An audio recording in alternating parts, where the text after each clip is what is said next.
nagmumula sa Presidential Communications Operations Office.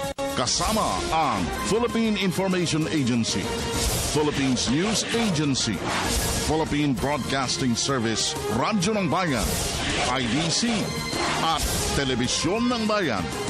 Narito ang Radyo Vision.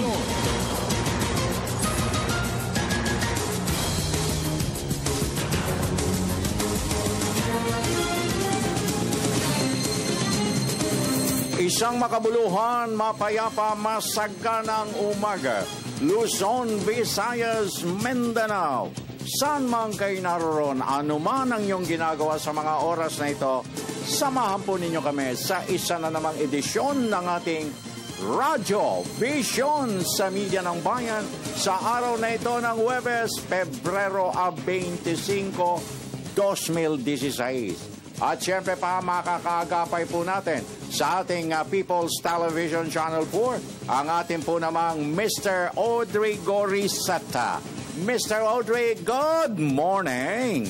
At dito naman sa ating Radyo ng Bayan Studio, ang wala pa rin kakupas-kupas na luningning ng Antipolo City, the Dimple Girl, ang aking po namang co-anchor later, Miss Zarina Luzuegro. Zar, good morning. Yes, good morning, Sir Francis. Good morning din po sa ating mga tagapakinig at nanonood ngayong araw dito sa Radyo Vision. Sa loob po ng isang oras, samahan niyo po kaming tunghayan at pag-usapan ang may init na issue dito sa ating bansa. Live po kaming napapanood ngayon sa PTV4 at IBC 13. Live streaming naman po sa www.ptvnews.ph o www.ptv.ph at maaari nyo rin pong i-download ang aming PBS Radio app o PBS app sa inyong mga app store. At mag-text na rin po kayo sa 0922-358-2679. At ang inyo pong kaagapay, Francis Cancino, nag-aanyaya. Sama-sama tayo till 7 o'clock in the morning sa kabuuan ng ating Thursday edition. Kalakip na rin ang pagpapakawala natin ng malawakang paglilingkod na pambayan. Paghimay sa ilang mga may init na isyong nakaguhit sa ilan nating mga pahayagang pangumaga at siyempre pa ang napapanahong talakayan natin sa ating hapag ng talastasan. At siyempre pa mga kaibigan sa ating po namang mga listeners sa Radyo ng Bayan 738 sa inyong talapihitan. Kami po ay mapapakinggan nyo sa lahat ng 32 himpilan ng Philippine Broadcasting Service, Radyo ng Bayan, Luzon, Visayas, Mindanao. At worldwide naman po tayo sa pamagitan ng audio streaming. At para po sa ating mga texters, viewers, listeners, please lang, huwag nyo pong kalimutan ang inyong mga pangalan at addresses sa bawat mensahe. In fairness, baka hindi po mabasa ni Zarina ang mga walang pangalan at addresses. And please keep it short and simple. Again, a beautiful Thursday morning, Zarina. Yes, Ka Francis, good morning sa'yo. Alam mo ba, kahapon ako, kwento ko lang, nag-cover ako ng balita kahapon and merong isang lalaki na nag-approach sa akin, hinahanap sa akin si Francis daw. So, noong una, hindi ko alam sino, dahil wala naman akong karelasyon o kung ano man na Francis. Nilapitan niya ulit ako sa Pasay City. Pasay, Tapos nilapitan niya ulit ako, sabi niya, Zarina, nasaan si Ka Francis? Okay, si Ka Francis pala. So, araw-araw doon. Ganon. Nung wala yung ka. Walang ka. Kaya akala ko. Kaya nalito ka nun. Yes, nalito lang ako. Tapos yun, sabi niya, araw-araw siyang nanonood ng Radyo Vision. Salamat po. At si Sir June Sebastian ata. Okay. Ayun, magandang umaga, Sir June. Okay. At ngayong araw na ito, hayaan mong batiin din kita, Zarina, ng happy EDSA 30. Yes, happy EDSA 30. Holiday. Mamaya, abangan nyo. Huwag kayong bibitiw sa ating Thursday edition sapagkat tatanggap po tayo ng mga pag-uulat mula po sa ating mga koresponsal na nakatalaga sa iba't ibang mga estratehikong lugar na may kaugnayan po sa ating selebrasyon ngayon. EDSA People Power Bloodless Revolution Anniversary. At Wow. makakasama nga natin ka Francis, Yan, sino? sina Jervis Manahan na Ayan. nasa People Power Monument at si Okay. Sweden Velado na nasa Camp Aguinaldo kung saan naandoon ka Francis yung experiential Museum. Ayun, naku po. Ito kakaiba to, Oo, kakaiba yan. Dapat po tayo sa kauna-unahang pagkakataon. Bagamat tayo man ay mga naging buhay na saksi na ng selebrasyon ng EDSA People Power Revolution, kakaiba po ngayong EDSA 30 dahil meron tayong museum na Yes. live daw ito. Yung mga gumanap dyan, live. Yes. Live daw, hindi mga estatwa yan, ha? Correct. Ang ipinapakita po doon, mga kababayan, ay yung tagumpay ng people power at kung ano yung nangyari mismo noong martial law. Ang kailangan lang dito, dapat 15 years old ka, pataas. Hindi po pwede yung mga Ikaw, anong bata. edad ka na? Nasa ano na ako? Pwede ko. Tamang edad na. Okay, Pwede pa ako. pero nung naganap itong Bloodless Revolution na ito, 1986, ilang taong ka pa lang noon siguro? Pinaplano na akong gawin nila mama at papa. Ay, sus Maria. Alapang alam, batang ere. Okay, samantala, meron ba tayong mga... Okay, nandiyan dyan na. Sige, papasukin natin si Jervis Manahan mula sa People Power Monument para sa Situationer. Jervis, magandang morning. Konektado ka. Francis at Zarina, makasaysayan nga ang araw na ito dahil ngayon ginugunita ng Pilipinas ang ika-30 anibersaryo ng People Power Revolution na may temang EDSA 30, pagbabago, ipinaglaban nyo, itutuloy ko. Mamayang alas 8, ka Francis at Zarina ay nakatakdang dumating dito si Pangulo Aquino para sa main event na salubungan. Dadaluhan ito ng mga government employees at mga civil society workers. At this time, ka Francis, ay makapal na ang tao dito sa harap ng People Power Monument. Marami na ang mga estudyante na nakikiisa sa 30th anniversary ng People Power. All set na ang stage at ang VIP area kung makikita ninyo sa aking likuran. This year, target ng EDSA People Power Commission ang mga millennials na ma-educate sila tungkol sa kahalagahan ng people power. Hindi na daw kasi sapat yung nostalgic celebrations na lang. Bago ito ay nagkaroon din ng series ng talakalayaan na nilahukan ng iba't ibang sektor gaya ng kabataan at kahit na yung mga pulis. Naka-alert status na raw ang NCRPO at nakaposte na rin dito ang mahigit 1,000 personnel ng MMDA. Very strict sa ngayon, ka Francis, ang security sa harap ng People Power Monument, lalo't mga VIP ang inaasahan na darating dito. Wala pa naman tayo namamataan na high-profile personality sa mga oras na ito. Pero all set na talaga sila sa selebrasyon na maya-maya lamang. Libo-libong tao ang inaasahang darating dahil sa meeting nga ng Metro Manila Mayors na nating nadaluhan noong isang linggo ay sinabi nila na magpapadala sila ng libo-libong constituents dito. Para naman sa mga motorista, sarado pa rin ang northbound lane ng EDSA at bubuksan lang yan pagkatapos ng selebrasyon ngayong umaga. Sarado rin ang kahabaan ng White Plains Avenue dahil dito gagawin ang pila ng Experiential Museum. Pero hindi pa naman problema ang lagay ng traffic sa ngayon. At yan muna ang latest na balita dito sa EDSA Santolan. Ako si Jervis Manahan para sa Telebisyon ng Bayan. Okay, thank you very much, Jervis Manahan, mula po sa People Power Monument. Kaugnay pa rin ang celebration ngayon. At alam mo, maganda itong mangyayaring ito. Alam mo bakit? Walang papayagang mga politikeros, politikeras magdididipa diyan sa celebration. For sure, walang pamumulitika na mangyayari sa EDSA 30. Hindi, pwede sila dyan. Wala silang papel. At tiniyak po yan ng EDSA People Power Commission. Okay. At sa punto naman ito, ka Francis, puntahan naman natin ang ating kasamahan na si Sweden Velado live sa Camp Aguinaldo. Magandang umaga, Sweden. Konektado ka. Isang malaya at mapagpalang umaga sa inyo dyan, Zarina at ka Francis. Talaga namang handa na itong experiential museum na nakaset up dito sa loob ng Camp Aguinaldo Grandstand para nga sa pagbubukas nito mamayang ganap na alas 8 ng umaga. At napansin ko, no, Zarina and ka Francis, na talagang malaki at mahaba pala talaga itong experiential museum na sakaling mang natuloy yung pag-set up nito dun sa White Plains Avenue ay talagang ma-occupy niya yung 1/3 ng kalsada dahil mula dito sa aking kinatapos pinatatayuan. Sa likod ko yung general headquarters ng AFP. Hanggang doon sa dulo ay occupied nitong experiential museum. At dahil nga ito ay nahahati kasi sa 9 halls. At ang pinaka-primary objective naman talaga nitong museo ay maiparamdam sa mga bibisita dito yung mga naging struggle ng mga Pilipino noong panahon ng martial law at kung ano yung galak na naramdaman naman na nagkaroon ng bloodless revolution na tinatawag nating EDSA People Power. Itong experiential museum, again, ito ay para sa mga visitors 15 years old and up. At pag pumasok kayo rito, 40 people lamang kada 30 to 40 minutes. Yun yung itatagal. At mamayang alas 8 ng umaga nga ay magbubukas na ito. Ito ay open hanggang 12 midnight ngayong araw, gayon din hanggang bukas. Zarina and Ka Francis. Maraming salamat, Sweden Velado.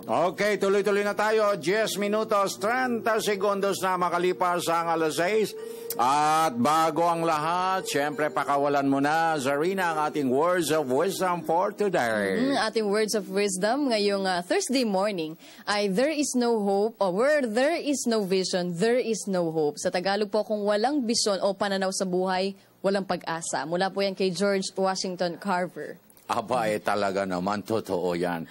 101% totoo at hindi ako makikipagdebate dyan.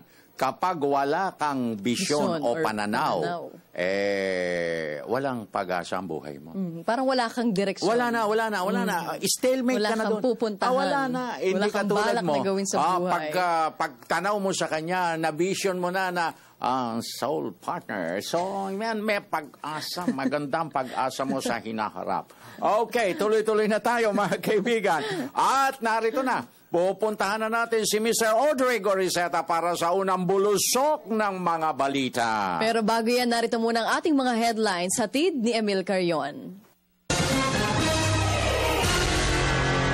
Pagkasahanay ng balitaan dito sa Radyo Vision.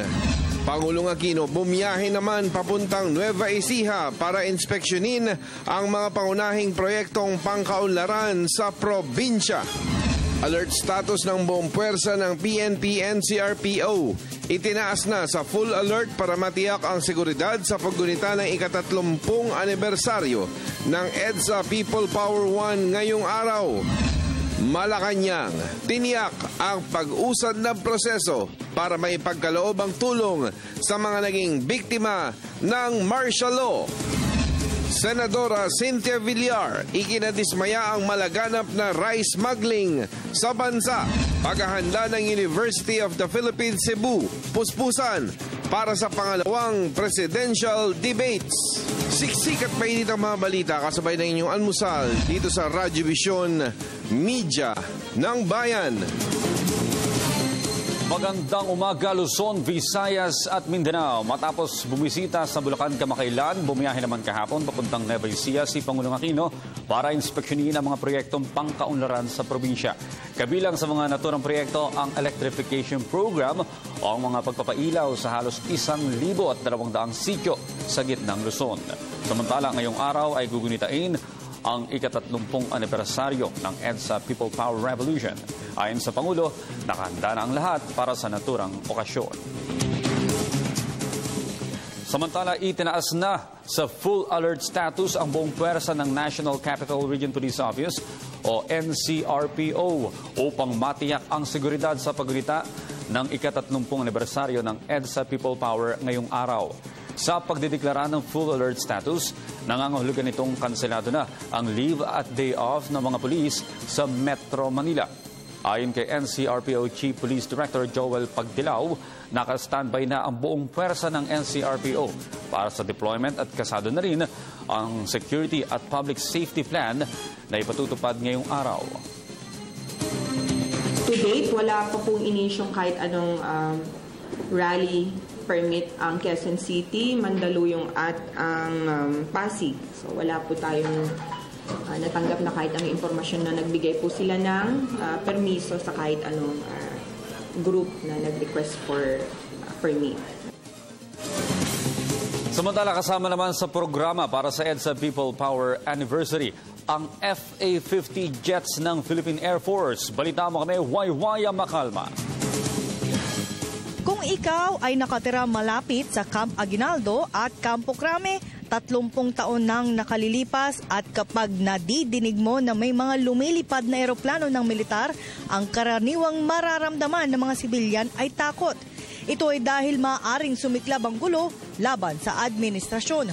Ngunit nais nang pawiin ng AFP ang alaala na iyan dahil ngayong anibersaryo ng EDSA People Power ay magsasagawa ng flyby ang Philippine Air Force sa mismong okasyon. Matapos ang ilang dekada na ay pinagdiriwang ng bansang EDSA People Power ay ngayon lamang magsasagawa ng flyby ang 28 air assets ng AFP. Pangunahing magpapakitang gilas ay ang FA-50 fighter jets para sa high-speed opener pass, 15 SF-260 turbo trainer plane, 3 Bell 412 helicopter, 3 UH-1D, 3 AW-109 helicopter at 2 UH-1H choppers na magsasagawa ng flower drop.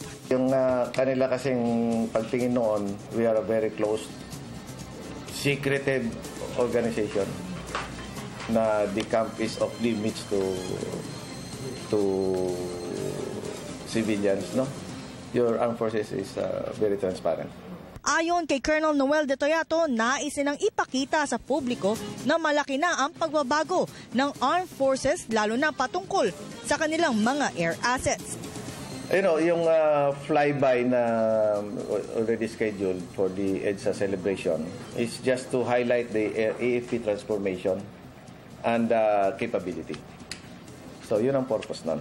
We saw its display last December during the AFP anniversary, and it has just to be repeated para mas makita at ma-feel ng ating mga Filipinos that their AFP has already transformed.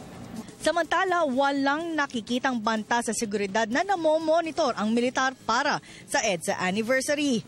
Ngunit sila ay magde-deploy ng mga sundalo para sa okasyon at ito ay bukod pa sa mga pulis na magbibigay seguridad sa EDSA People Power Monument.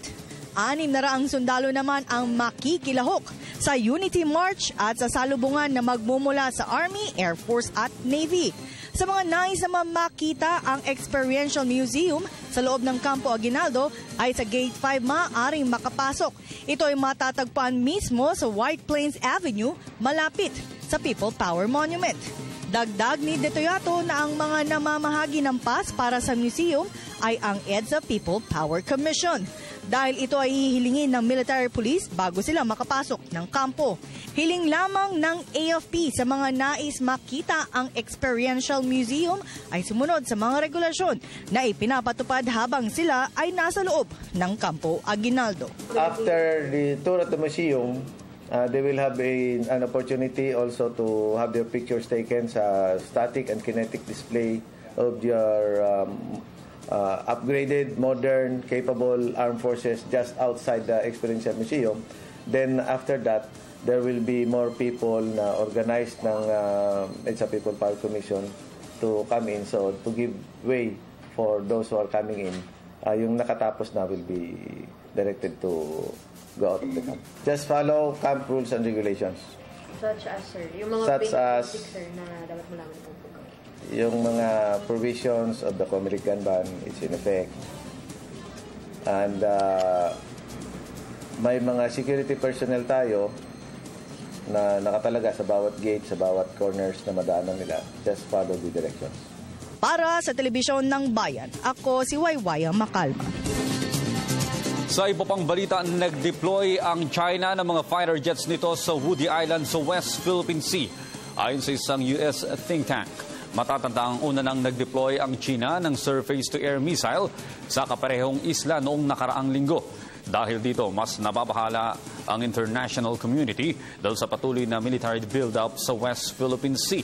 Sa kabila nito, nanindigan pa rin ng China na may soberanya sila umano sa naturang teritoryo. At yan po naman ang unang bugso ng ating mga balita. Balik muna sa inyo kay Francis at Sharina. Maraming salamat, Audrey Goriseta. 19 minutos na, 19 segundos makalipas ang alas 6. Buksan mo ang unang aparador ng Message Center, Zarina. Ito pa, good morning, Sir Francis and Ma'am Zarina. Gusto ko lamang pong batiin ng advance happy birthday si Annalyn Colima. Greetings coming from Imelda Dailo ng Hernaning Eastern Samar. Happy birthday po. Happy birthday. Gwapong Kuya Francis, Siksing Miss Charina, good Siksing, AM. ha? Siksing. Pabati lang ng good morning kay Mali Habonete, Melda Cepeda, Yancy Piamonte, Eli Hetalyan. Ang pagbati mula kay Nanit Espinosa ng Calbayog City, Samar. Happy birthday. Good morning, Ma'am Zar. Greet ko lang po si Amor La Rosa. Good morning. You always complete my day. EJ Karongkong. Okay. And, yun. Good morning, Senyor Francis at Senyorita Zarina.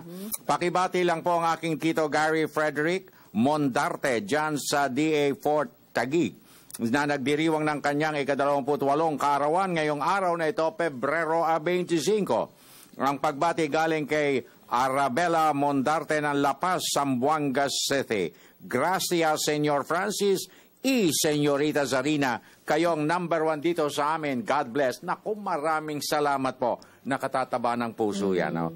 Morning po, Ka Francis. Ngayon lang po ako nanood. Nasa na po si Miss Vivian. Naku, wala na siya. Matagal na. Okay, yun lang po. Thanks. Lynn po ng Calbayog City. Good morning po, Radio Vision. Complete na naman ang araw ko dahil napanood ko na ang 30 minuto ang crush namin na very smart na si Miss Amor La Rosa, Richard Galang ng Commonwealth, Quezon City. Talaga naman, oo. Kumpleto na raw ang araw niya. At ang daming nagdiriwang ng kaarawan ngayong araw na ito. Meron pa tayong isang bibigyan ng pagbati, special na pagbati. Ngayong araw na ito, February 25, walang iba kundi ang dati nating kasama dito sa ating Radio Vision, si Noel Boyet Garcia. Wow, nagdiriwang ng kanyang 57th birth anniversary today. Happy birthday. Aba talaga naman, tignan mo.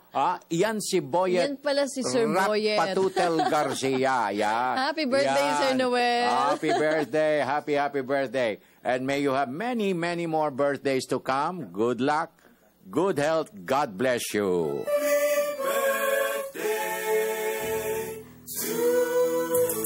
Diba? At sa lahat ng mga nagdiriwang ngayong araw na ito. Samantala, tuloy-tuloy na tayo. Narito na ang unang sigwada ng ating Provincial Roundup. Bayan Patrol Report! Unahin na natin Ka Francis ng Borongan, Eastern Samar, kasama si Pen Pomida. Maupay na aga, Pen, konektado ka. Maraming salamat. Maupay na aga, Miss Zarina at Ka Francis. Ipinagdaloob nito lang nakaraang linggo ng Japan International Cooperation Agency o JICA sa pakikipagtulungan ng Technical Education and Skills Development Authority, TESDA Eastern Samar, ang dalawang gusali sa Balanghiga National Agricultural School. Isa po ito sa mga TESDA accredited schools sa Eastern Samar. Ayon kay TESDA Provincial Director Enrico Banario, ang proyektong reconstruction ng Balanghiga School Building ay nagkakahalaga ng 25 million pesos na pinunduhan ng JICA bilang tulong sa naturang paaralan sa napinsalang mga gusali dahil sa Bagyong Yolanda. Sinabi pa ni Banario na ang proyekto ay hinati sa dalawang phase kung saan ang phase 1 ay nagkakahalaga ng 12 million pesos na sinimulan taong 2014, samantalang phase 2, 13 million pesos nito lang nakaraang taon ipinatupad. At maliban sa pagkukumpone ng gusali, kumpleto rin ng mga kagamitan para sa carpentry, planning, cookery at iba pang skills training. Malaking benepisyo ito hindi lang sa mamamayan ng Balanghiga at ng Eastern Samar, kundi pati na rin sa buong Region 8. Ang okasyon ay dinaluhan ng bagong talagang Director General ng TESDA, Madam Irene M. Isaac. Para sa Radyo Vision, Pen Pomida ng Borongan Eastern Samar, Media ng Bayan. Maraming salamat, Pen Pomida. Mula sa Borongan, puntahan natin ang radyo ng Bayan Tandag, Surigao with Greg Tataro Jr. Greg, maradyaw na buntag. Konektado ka. Yes, maradyaw na buntag, umaabot na sa kabuang 10 regular na miyembro ng New People's Army o kaya NPA ang sumusuko sa 2nd Special Forces Battalion ng Philippine Army sa Surigao del Sur nito lang nagdaang mga araw. 7 sa mga nag-surrender ay nito lang ng Pebrero 18 at 19 ayon kay Colonel Isidro Purisima, 402nd Brigade Commander na nakakasakop sa buong probinsya. Ayon sa opisyal, 8 magkakaibang uri ng matataas na armas ang sabay ding bilang tanda ng kanilang pagbabalik loob. Kabilang sa mga isinuko ang 4 na AK-47, isang M2 carbine rifle, isang M14 rifle at isang caliber .357. Bukod sa maraming ammunitions, anya kasapi ng Guerrilla Front 30 at Guerrilla Front 27 ang nagsipagbalik loob. Samantala, nabatid na ang ginawang pagsuko ay sa pamamagitan ng pagsisikap kapwa ng local government unit ng San Miguel sa pangunguna ni Mayor Alvaro Elizalde at ng 2nd SF Battalion sa ilalim ng pamumuno ni Lieutenant Colonel Gaspar Panopio. Kasabay nito ay tiniyak din ni Purisima ang livelihood assistance na tig 50,000 pesos at immediate assistance na tig 15,000 pesos, libang pa sa tig 5,000 pesos na ibinibigay ng probinsya sa pamamagitan ni Governor Johnny Pimentel. Nitong taon lang, ayon kay Purisima, halos aabot na sa 30 mga rebelde ang sumusuko sa pamalaan dito. Para sa Radyo Vision, ito si Greg Tataro Jr., DXJS Tandag Media Nagpaya. Thank you very much, Greg Tataro Jr. Narito naman po ang Radyo ng Bayan Naga kasama si Jane Betito. Josmar Hay na aga, Jane. Konektado ka. Hay na aga sa Indugabos. Parang nakakita ng liwanag sa dulo ng isang madilim na lagusan.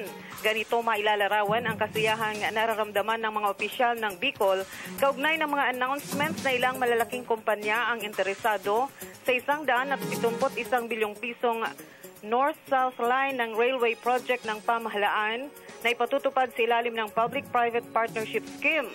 Ang biyahe ng tren na dating sikat sa tawag na Bicol Express ay mahalagang bahagi ng ekonomiya ng rehiyon dahil sa kontribusyon nito sa negosyo, tourism at transportasyon. Ito ang pahayag ni Mayor Noel Rosal ng lungsod ng Legazpi na kilala sa International Travel Market bilang City of Fun and Adventure. Ayon sa alkalde, ang nalalapit na panunumbalik ng biyahe ng tren sa pamamagitan ng multi-billion peso project ay magbubunga ng malaking improvement ng negosyo dahil ang mga lokal na negosyante at maging ang mga manufacturer sa Calabarzon at Maynila ay makakagamit ng railway na ang magandang epekto ay ang mas murang mga produkto, murang pamasahe at maikling biyahe. Kapag ito'y natapos at naging operational na sa taong 2020, inaasahang magkakaroon nito ng 10 biyahe araw-araw na dadaan sa 66 na istasyon na magsasakay ng higit sa 300,000 pasahero araw-araw sa unang taon ng operasyon nito. Para sa Radyo Vision, Jane Betito sa DWRB Radyo ng Bayan Naga, Media ng Bayan. Maraming salamat, Jane Betito. At sa puntong ito, aalamin natin kung magiging mapagpaubaya ang panahon sa pagdiriwang ng EDSA 30. Puntahan natin. Yes, Ka Francis, puntahan natin live sa Pag-asa DOST ang ating kasamahan na si Amor La Rosa. Amor. Magandang umaga, Amor. Konektado ka. Amor. Maraming salamat. Magandang umaga, Zarina at Ka Francis. Magandang umaga, Pilipinas. Narito na po ang latest sa lagay ng ating panahon. Compared po kahapon, nadagdagan po itong weather systems makakaapekto dito sa Philippine Area of Responsibility. Kabilang na po dito yung tail end of a cold front na makakaapekto particular na dito sa eastern section ng Northern Luzon. Nandito pa rin naman ang presensya ng Northeast Monsoon o yung hanging amihan makakaapekto naman yan dito po sa may extreme Northern Luzon. Sa mga susunod na oras, paghandaan po ang maulap na kalangitan na magdudulot ng mahinagis sa katamtamang pag-ulan at mga pulo-pulong pagkidlat pagkulog. Dito yan sa probinsya po ng Isabela, Quirino, Nueva Ecija o Nueva Vizcaya at ganoon po dito sa may Aurora. Inaasahan naman po natin ang light rain sa natitirang bahagi po ng Cagayan Valley habang dito naman po sa Ilocos Region at ganoon din sa bahagi po ng Cordillera. Asahan naman po ninyo ang pagkakaroon ng isolated light rains. At para naman sa natitirang bahagi po ng ating bansa, kabilang na po dyan itong Metro Manila kanilang magandang balita dahil magiging maaliwalas naman ang lagay ng ating panahon. Pero syempre, kung lalabas po ng bahay ay magdala na rin po ng payong panlaban po yan sa init ng panahon at ganun din panghanda po sa mga posibleng isolated rain showers or thunderstorms sa hapon o kaya naman ay sa gabi.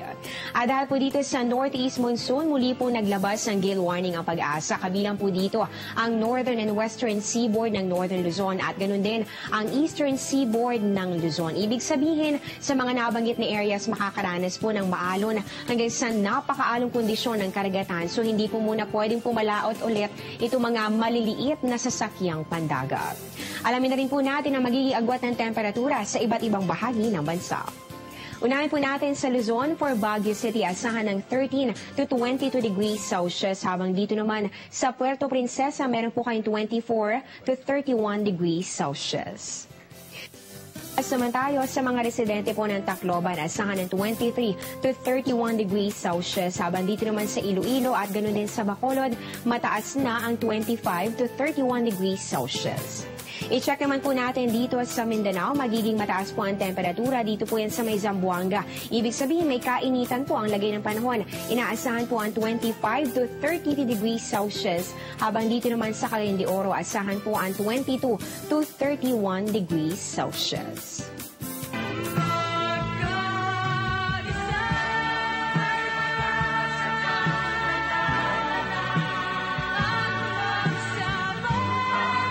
Ngayong araw nga po ay ginugunita natin itong anibersaryo ng EDSA People Power at bilang gabay sa lahat po na makikiisa sa mga gawain na kaugnay po nito, narito ang ating special weather forecast. Makakaranas po ng bahagya hanggang sa maulap na kalangitan na meron lamang chances ng mga pulong-pulong pag-ulan o pagkidlat, pagkulog at yung temperatura 22 to 33 degrees Celsius. Yan po ang latest sa lagay ng ating panahon para sa Radyo Vision. Ako po si Amor La Rosa mula dito sa Pag-asa DOST Media ng Bayan.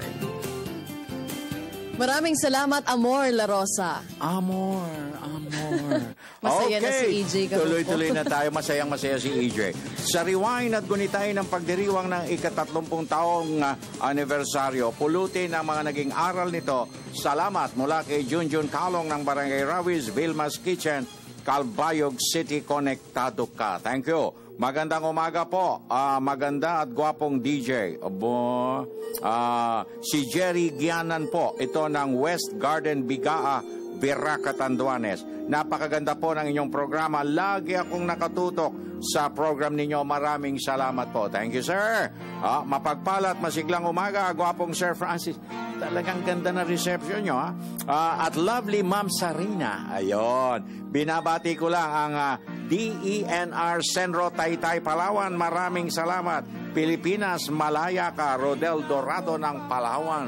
Okay. Ito naman, good morning po Sir Francis and Ma'am Zarina. Pakigreet po ng happy birthday kay Helen Ayon Cantay from Engrasa, Habagat of Eastern Samar. Ayun. Okay. Good rainy morning dito po sa Viraca, Tanduanes from Eddie Sunga. At naimbagabigat, guwapo ka Francis, Sir Alan, and my crush sa TV, Ma'am Zar. Bati naman tropang guwapo dito sa amin, Glenn Lim, Marlon Pasqua, Bing Flores, Bert Ildeponso. Suki na rin po kami ng Radyo Vision mula po kay retired VFPS sa Photo Roger Flores ng Pidig, Ilocos Norte. May tropang guwapo kontra tropang ganda. Okay, meron panawagan yes, dyan. Yes, meron pa dito, Sarina. Ka Francis. Ang Victorino Mapa High School Batch 71 graduates ay magdiriwang po ng kanilang ika-45 alumni homecoming o Sapphire Jubilee Celebrations. Kasabay ng kanilang ika-73 Grand Union nagaganapin sa Manila Hotel Fiesta Pavilion sa February 28. Ang registration po ay mag-uumpisa ganap na 2:00 ng hapon. Bago yan ay magkakaroon ng whole day affair jubilarians get together sa Tierra Marimar Resort Parañaque sa February 27. Para po sa contact person, nandito po si Ray Dantes, 0917-839-8956 at Des Gurne, 0917-324-2686. Okay, sa puntong ito, 33 minutos, 13 segundos makalipas ang 6:00. Binabagtas na natin ang ikalawang bahagdan ng ating Thursday edition at babalikan natin ang ating correspondent na nasa People Power Monument, Jervis Manahan. Jerbs! Yes, Ka Francis, Unti-unti na nagdadatingan yung mga tao dito sa harap ng People Power Monument, kaya naman naninilaw na talaga dito in preparation for the celebration ng EDSA 30. May mga familiar elements dahil makikita dito yung estatwa ng Mama Mary na naging sikat nga nung People Power Revolution noong 1986. So ngayon ay kakatapos lang ng technical checks para matiyak na walang aberya o untoward incident na mangyayari. Mamaya pag nagsimula na yung programa o yung salubungan nga at 8 a.m. today, nakalinya na rin yung mga tarpaulin about EDSA na nakakabit mismo sa railings ng MRT. So ngayon ay full force na rito yung mga opisyal ng EDSA People Power Commission, yung mga mag-aaral at mga security forces, at may mga namataan na rin tayo ng mga foreign dignitaries at may mga pari na rin at mga brass band at mga, syempre yung mga publiko na makikiisa sa 30th anniversary ng EDSA Revolution. Nakabarikada yung mga daan dito, Francis, kaya naman talagang very secure yung area at hindi pa payagang pumasok yung mga tao na hindi accredited o yung mga walang ID na makibahagi dito. Pero rest assured naman nila na magiging mapayapa yung pagdiriwang natin mamaya, lalo na pag nagdatingan na yung mga VIP na pangungunahan na nga ni Pangulong Aquino. At yan ang pinakahuling balita dito pa rin sa EDSA Santolan. Francis at Zarina.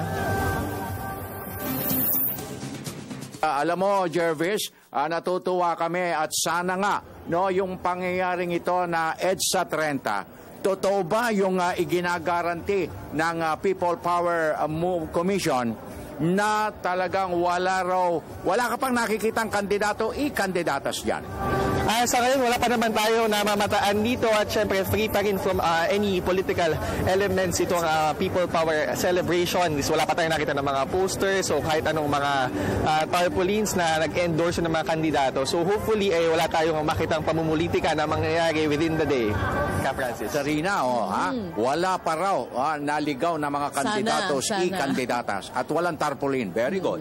Very, very good. So, masasabi na natin na yung bang tansya mo sa mga naririyan na ngayon na magiging buhay na saksi na naman sa selebrasyon, mga estimate mo, gaano na karami yan sa tingin mo lang? Siguro nasa hundreds na ito, Francis. Siguro, estimates mga nasa 200 to 300 people na. Pero mamaya nga inaasahan na aabot ito sa thousands dahil magpapadala ng constituents from all over Metro Manila yung mga mayors natin. Dahil sinabi na nga nila dati na mga constituents, mga mag-aaral ito, civil society groups na makikiisa sa pagdiriwang natin ng EDSA 30. Jervis, yung mga key personalities ba ng EDSA People Power ay inaasahang bang dadating na o nariyan na mismo sa People Power Monument? Sa ngayon, sa Zarina, sa pag-iikot natin ay nakita natin ay mga EDSA People Power Commission pa lang naman yun nandito. Yung mga key personalities ay maaaring dumating bago yung salubungan na isasagawa mamayang 8 a.m. So may mga historians na rin tayo namataan. Si Sir Xiao Chu ay narito na. At may mga kinatawan na rin yung Simbahang Katolika. Pero yung mga talaga namang VIPs ay mamaya pa sila inaasahan na dagatingin dito sa People Power Monument. Okay. Thank you very much, Jervis. At please keep us posted on any developments, kung sakasakaling meron pang mga kaganapan, at babalikan ka namin ni Zarina. Nako, talaga naman, napakasipag ni Jervis. Oo nga. Pero nalulungkot ako, wala pa yung mga key players. Hindi pa. Yung mga talagang personalidad na nando doon, nagtatatalon at ika nga nagpapahayag ng kanilang tagumpay. Ang maganda doon yung salubungan talagang doon nabubuhay yung pinaka-EDSA People Power. Alam mo ba, Zarina, kung ikaw naroon nung panahong yon, the very day, the D-Day nung mangyari yan, nako, sabi ko nga sa'yo, kung nagbigay ng go signal, nako, 37 minutos na. 47 segundos makalipas ang alas 6. At tuloy-tuloy na tayo. Puntahan na natin. Ito naman Francis, muli nating balikan si Sweden Velado live sa Camp Aguinaldo. Magandang umaga, Sweden. Konektado ka. Yes, magandang umaga muli sa iyo, Zarina. Alam mo, isa sa mga pinaka-highlight nga nitong pagdiriwang ng ika-30 anibersaryo ng EDSA People Power ay itong pagbubukas ng Experiential Museum at mahigit or kulang-kulang isang oras at kalahati mula ngayon ay magbubukas na nga ito sa publiko. At dahil nga sa laki nito at sa haba nito ay hinati ito sa 9 halls, Zarina at Francis. Ito yung Hall of Restless Sleep, Hall of False Dreams, Hall of Orphans, Hall of the Lost, Hall of Pain, Hall of Forgotten Martyrs, Hall of Awakening, Hall of Reality, at Hall of Action. Lahat ng yan, Zarina at Ka Francis, ang objective again ay maiparamdam nga sa mga pupunta dito yung mga paghihirap na naranasan ng mga Pilipino noong 14 na taon ng martial law sa ilalim ng rehimeng Ferdinand Marcos. And of course, at the end, ay kanila ding maramdaman naman yung kagalakan ng makamit na yung demokrasyang ating inaasam. At dito sa Camp Aguinaldo Grandstand ay patuloy pa rin yung ginagawang paghahanda. Nililinis na itong paligid nga ng grandstand upang maging presentable naman sa mga bibisita. At again, mabalikan ko lang yung Experiential Museum. Sa loob niya, gumamit tayo ng iba't ibang klase ng media at art dahil sa pamamagitan ng teatro, cinema, photography at live performances kagaya ng anong nabanggit nyo kanino. Hindi lang puro mga estatwa yung nasa loob niyan, kundi may mga actors and actresses and live performances para talagang maramdaman yung, for example, torture man yan, ay maiparamdam yung paghihirap sa mga bibisita. Again, ito po ay para sa mga edad 15 years old and up at ito po ay libre sa publiko mamaya pag nag-open ito ng alas 8 at hindi naman kailangan mag-alala ng mga pupunta dito dahil sa labas ay may mga nakaset up na tent na nagtitinda ng mga pagkain at mga refreshment para after nila pumasok dun sa Experiential Museum paglabas ay makapagmerienda din naman sila ng konti. Zarina, Ka Francis? Maraming salamat, Sweden Velado. Okay, at mamaya babalikan pa natin sila sa mga dagdag pang mga maaaring kaganapan pa, no? Hanggang alas 7:30 ang formal na pagbubukas. Napagsisimula, yes. Okay. So marami pa tayong panahon sapagkat narito naman ang ating panauhin dito sa ating studio. Ipakilala mo na, Zarina. Yes, kasama natin ngayong umaga si Professor John Ray Ramos, history teacher. At ang pag-uusapan po natin ay tungkol pa rin sa 30th anniversary ng EDSA People Power. Magandang umaga po, Sir John. Magandang umaga rin, Sarina. And Sir Francis. Francis. Salamat, napasyalan mo ulit kami, Professor John, sapagkat itong araw na ito ay isang makasaysayang araw na naman, ano? EDSA 30. So, nangangahulugang ilang dekada na ang dumaan. At sa inyo ba bilang isang edukador, bilang isang profesor, nadadama pa ba natin sa ngayon, lalo na sa younger generation, Professor John, ang init at alab ng EDSA? Okay. May problema ako ngayon dito tungkol sa usapin na ito. Okay. Kung tuwing nagtatanong ako sa klase ko or nagsasurvey ako sa klase ko na kung maganda ang panahon ng martial law, halos lahat ng mga estudyante ko ay positibo ang pananaw. At kung tumitingin ako sa Facebook ngayon, lumilitaw yung mga post na sinasabi na napakaganda daw nung panahon ng batas militar at ang EDSA daw ay isang pagkakamali. Yes, sabi ng mga kritiko. Yung mga millennials ngayon, ito yung pananaw. Yan. So, hindi naman natin din sila masisisi. Siyempre, may pros and cons naman yan, Professor John, na meron talagang sumasangayon, lalo na yung mga nabuhay at naging saksi talaga nung panahon na yan. Masasabi nila yung advantage and disadvantages ng mga pangyayari. Tama yan. Ang kaso, kung titignan natin ang kasaysayan, hindi dapat ito black and white lang. Okay. So, merong mga positibong pangyayari at meron ring mga negatibong mangyayari. At ang mahalaga, kung pag-aaralan natin ang kasaysayan ng EDSA People Power Revolution, ay titignan natin kung bakit nangyari yon. Dahil ang EDSA People Power ay isang reaksyon laban sa kadiliman ng panahon ng martial law. Ayun. Okay. Pero sa tingin niyo, Professor, yung antas ng kaalaman ng kabataan, sabi nga ni Ka Francis, okay pa ba hinggil dito sa 30th, sa EDSA People Power? Okay. Sa tinuturuan ko sa level ng kolehiyo, madalas ay hindi nga namin natatalakay na yung EDSA People Power. So, dun sa umpisa pa lang, bilang isang tertiary level educator, marami kaming dinedebunk.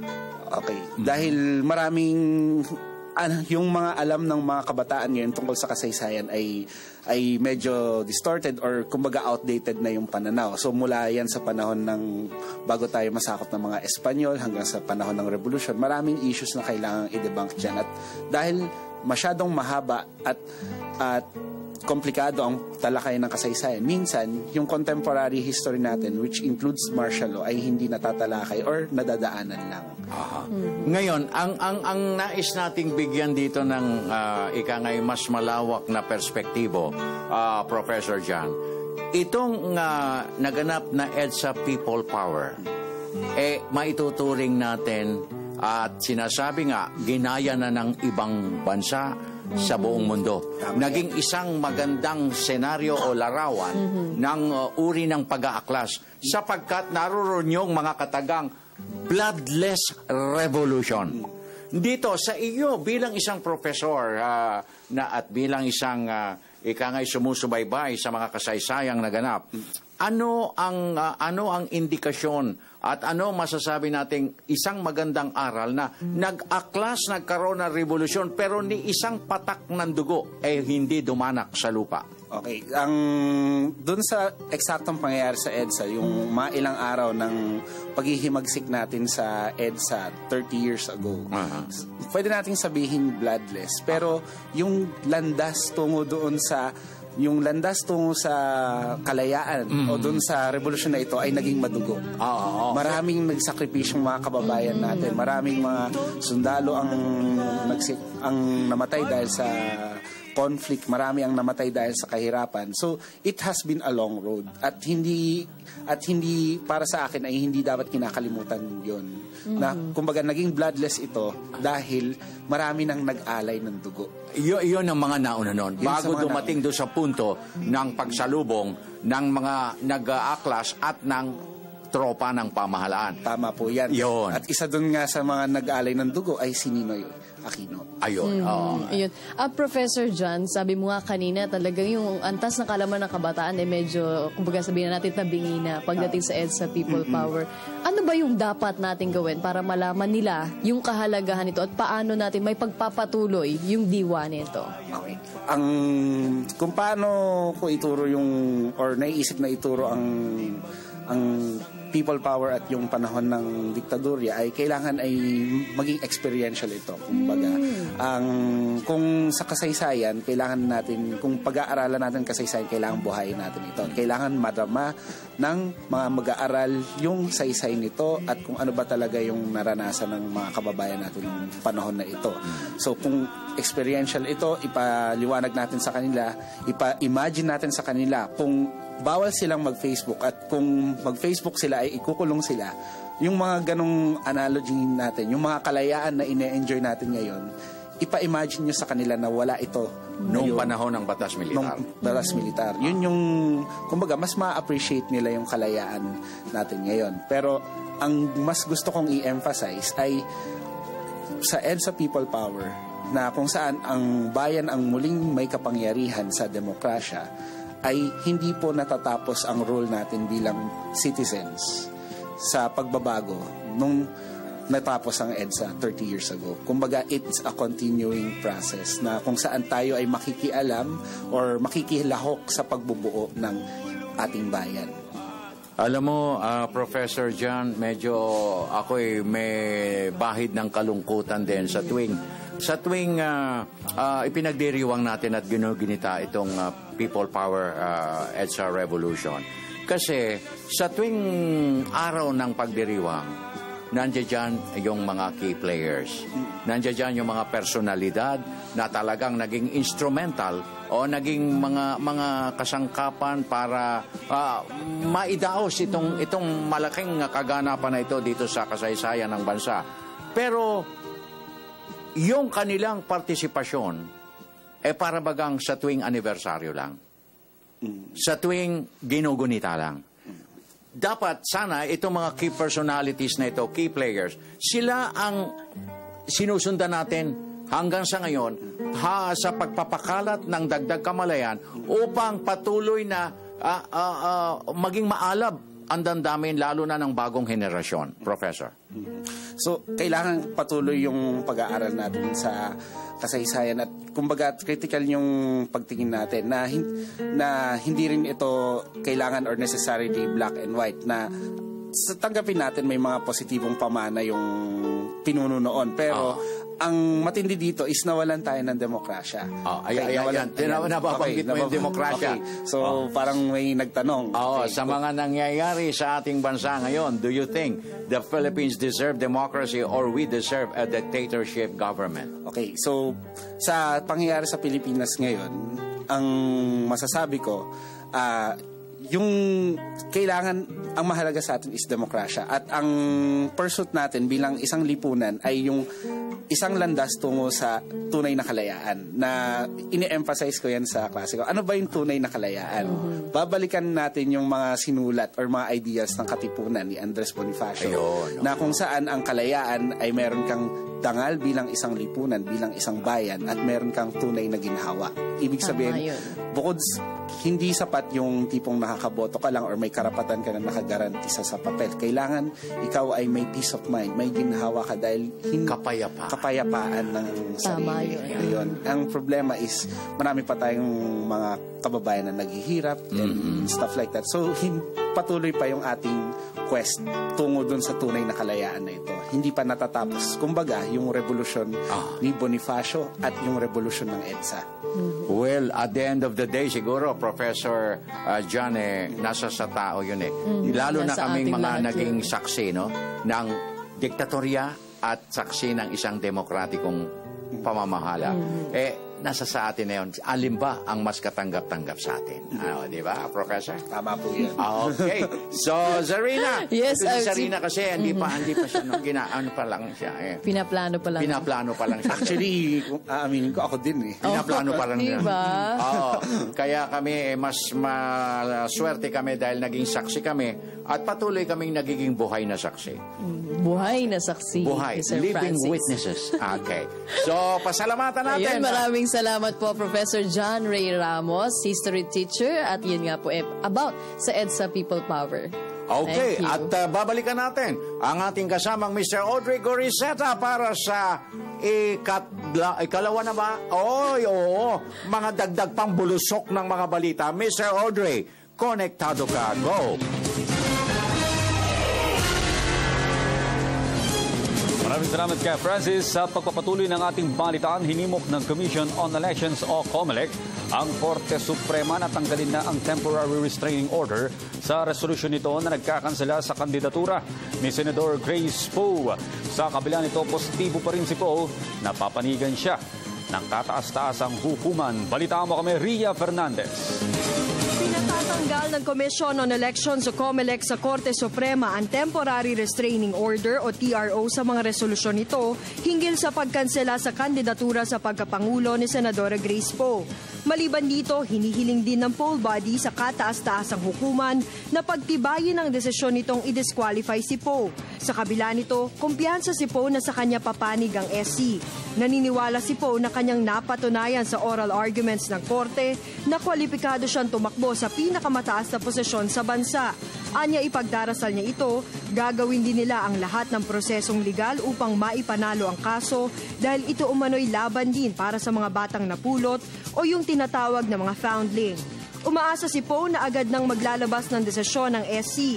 Noong Lunes, isinumite ng kampo ni Poe, COMELEC, Solicitor General at mga petitioner ang kani-kanyang final memoranda sa SC. Ito'y kasunod ng pagtatapos ng oral arguments ng korte sa mga kaso ni Poe noong Pebrero 16. Para sa Telebisyon ng Bayan, Ria Fernandez. Samantala, ikinadismaya ni Senador Cynthia Villar ang laganap na rice smuggling sa bansa. Sa ginanap na hearing ng Senate Committee on Agriculture and Food, tinanong ng chairperson ng komite na si Senador Cynthia Villar ang naging progreso sa mga hakbang ng iba't ibang ahensya upang mapigilan ang rice smuggling. Dito, nalaman ng komite na nabigo ang Department of Justice na sampahan ng kaso ang mga rice smuggler. Batay sa pinakahuling datos, tumaas ang insidente ng rice smuggling sa Pilipinas mula taong 2010 hanggang 2014. Samantala, hinimok din ng kampo ni Presidential Candidate Rodrigo Duterte ang COMELEC na magbigay ng printed ballot receipt. Ito'y upang maiwasan naman ang posibleng dayaan sa halalan. Git ng kampo ni Duterte, kailangan bantayan at protektahan ang bawat botante ang kanilang boto. at magagawa nila ito sa tulong ng ballot receipt. Sa iba pang balita, puspusan na ang paghahanda ng University of the Philippines, Cebu para sa pangalawang presidential debates. Ito'y matapos na mapili ang UP Cebu bilang venue ng Pilipinas Debates. Matatanda ang dalawang universidad sa Cebu City ang pinagpilian ng COMELEC at organizers.